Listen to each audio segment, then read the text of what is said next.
তোমরা নিশ্চয়ই দেখতে পাচ্ছ আমাদের গাছে একটা অন্যরকম ফুল ফুটেছে। মানে জবা গাছে এটা হচ্ছে থাপা জবা, কিন্তু একটা না আলাদা ধরনের ফুল ফুটেছে, 5টা পাতা আছে। এই যে এই ফুল গাছটা, মানে এই জবা গাছটা এরকম ফুল ফোটে, কিন্তু আজকে দেখছি অন্যরকম একটা ফুল ফুটেছে।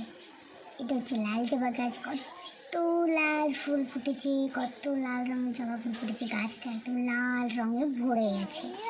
এই যে পুজো পুজো করবো বলে ফুল তুলে নিয়ে চলে এলাম। তো চলো তোমাদেরকে দেখাই। এই যে এটা লাল জবা, দেখবে কত সুন্দর লাগছে। এই যে থোপা জবা, এই গাছটাতে কিন্তু ওই জবা ফুলটা একটি ফুটেছে। ওই লাল জবা ফুলটার সাথে না ওটাও একদিন দেখছিলাম অন্যরকম একটা জবা ফুল ফুটেছে। এই যে এই জবা ফুলটা ফুটেছে ওই থোপা জবা গাছটায় একটাই ফুটেছে।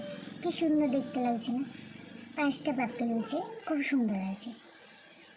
মনে হচ্ছে যেন একটা অন্যরকম ফুল, ভালো লাগছে। জবা ফুলে মানে এরকম আলাদা ধরনের গাছ থাকে।